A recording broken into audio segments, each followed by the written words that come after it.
We often have an idea of what we want to bring into our life, have a vision of who we want to be, have a desire. But the biggest thing that's blocking us from stepping into that truth is the belief.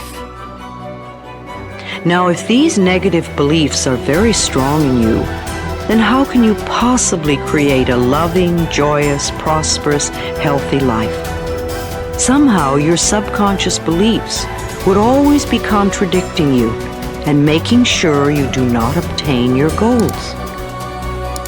I find that resentment, criticism, guilt, and fear cause more problems in our bodies and in our experiences than anything else. These feelings come from blaming others and not taking responsibility for our own lives. You see, if we are all responsible for everything that happens in our lives, then there is really no one to blame. Whatever is happening out there is only a mirror of our own inner thinking. When we have a problem, a difficulty, a struggle that is located inside, and we're looking for the solution outside, someplace outside of ourselves. It would be like going to the doctor and telling him all of your symptoms. And the doctor says, oh boy, you've got a lot of symptoms. And he starts writing out prescriptions. You need a prescription for this symptom, you need a prescription for that symptom. And finally, he gets this 4 or 5, and you go to walk out, and you say, well, I'd like my prescriptions. He said, no, I'll give this one to your mother-in-law, and I'll give this one to your neighbor, and I'll give this one to your daughter, and I'll give this one to your father. I mean, you're the one with the struggles and with the difficulties, expecting somebody else to change or something outside of you to get better in order for you to make your life work is something you have to really take a hard look at. It's in here. We have to feel love for ourselves and love for life in order for us to have love in our life. And so then to instruct people how to teach their body emotionally how that future could feel like before it's made manifest. If they do it properly, their body as the unconscious mind begins to believe it's living in that future reality in the present moment. And they're beginning to signal new genes in new ways that begins to change their body to look like the event has already occurred. So we need new ways of thinking, new ways of living, and it comes down to something very simple. The most simple is about love. The bottom line, do we love ourselves enough to live our lives in a way that gives our bodies what they need to do what they know how to do really well? Do we love ourselves enough to live and to think in a way that allows the best version of ourselves and the best versions of our families and communities to come forward? So when you stand in this place of knowing that if this time-space reality has created within you a desire for something, this time-space reality will deliver the goods to you. So when you stand in that knowing and then you couple it with your belief in your righteousness or worthiness to receive it. When you're putting in a wish and a desire, put it in as if you already have it. I am healthy. I am a good relationship person. I have a great job. What's that? I say, it's like I already have it. And yet most people don't have it. So they'll say, I want a great job. I want a great relationship. I want to be healthy. And I go, make a recording of those words. We just said that. I want to be healthy. Today, right now, Tuesday, we're going to make a recording. I say, now come back in 1 year and let's push the button on that recording. And we come back a year later and it says, I want to be healthy. I go, it's a whole year and you still want to be healthy? Still don't have it, right? You didn't say I am healthy. All you're emphasizing, I have a desire to be healthy. I want to be healthy. I have a desire to be healthy. And I go, you can have that desire the rest of your life. You're not going to get healthy. You want to be healthy, you say, I am healthy. But then you look and say, yeah, but in reality, I'm sick. And I go, no. The function of the mind is to take the program and turn it into reality. So if I am sick, but I put a program in, I am healthy, the mind looks, like, well, wait a second, the program is I am healthy, but the body is not healthy, so what's the function of the mind? Create health in the body. It doesn't change the program, it changes the body. And so the idea is this, every time we put a program in, it has to be as if you already have it, in spite of the fact you could be dying of cancer. I go, I am healthy. It sounds kind of weird. And I go, don't worry about it. Just put it on I am healthy, because once it is a program, the function of the mind is to manifest it as reality. That's the part. And so my little caveat, you brought it up, I'm emphasizing it, and that was simply this, that whatever you're downloading, you have to say it as if you already have it. Because if you put a future tense on it, I will, I want, I say, if you record that, that means you will always want to have it. I will do this. You won't get there.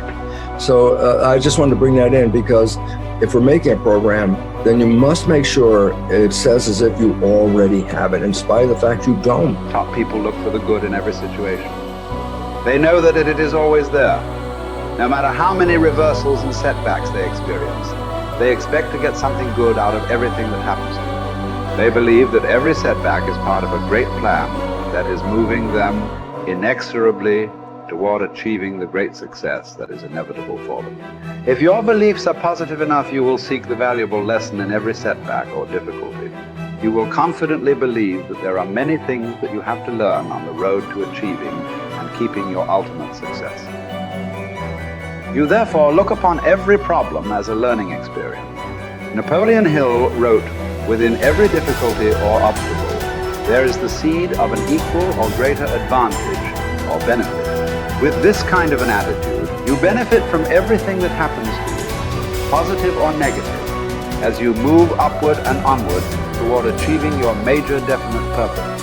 There is a law of reversibility in psychology and metaphysics that says you are more likely to act yourself into feeling a particular way than you are to feel yourself into acting. What this means is that when you start off, you may not feel like the great success that you desire to be.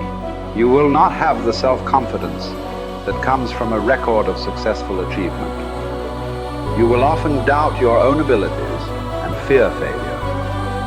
You will feel that you are not good enough, at least not yet. But if you act as if you were already the person you desire to be, with the qualities and talents that you desire to have, your actions will generate the feelings that go with them. You will actually act yourself into feeling the way you want to feel by the law of reversibility. If you want to be one of the top people in your business, dress like the top people. Groom like the top people. Organize your work habits the way they do. Pick the most successful people in your field and use them as your role model. If possible, go to them and ask them for advice on how to get ahead more rapidly. And whatever advice they give you, follow it immediately. Take action. When you start to walk, talk, dress, and behave like the top people, you soon begin to feel like the top people. You will treat other people like the top people do. You will work the way the top people work. You will start to get the results that the top people get. In no time at all, you will be one of the top people yourself. It may be trite to say fake it until you make it, but there is a lot of truth to it. Your main job in life is to create the mental equivalent within yourself of what you want to realize and enjoy in your outer world. Your focus must be on creating the beliefs within yourself that are consistent with great success you want to be in your outer world. You achieve this by challenging your self-limiting beliefs, rejecting them, and then acting as if they did not exist. You reinforce the development of new life, enhancing beliefs by increasing your knowledge and skills in your field to the point where you feel equal to any demand or challenge. You accelerate the development of new, positive beliefs by setting bigger and more exciting goals in every area. Finally, you act continually as if you were already the person that you desire to be. Your aim is to reprogram your subconscious mind for success by creating the mental equivalent in everything you do or say. Momentum develops the mindset. Momentum conditions the mind to confidence. Like just moving forward every day, even a small thing. If you just said, every day I'm gonna do 3 things to move my life forward, and you just did those 3 things every single day. Today I'm gonna do these 3 things to move my life forward. It could be sending an email, calling somebody, having that prospect meeting. It could be as simple as like, oh, okay, I'm gonna work towards this goal. I'm gonna finish this presentation. I'm gonna create this thing. Whatever it is for you, like do that thing.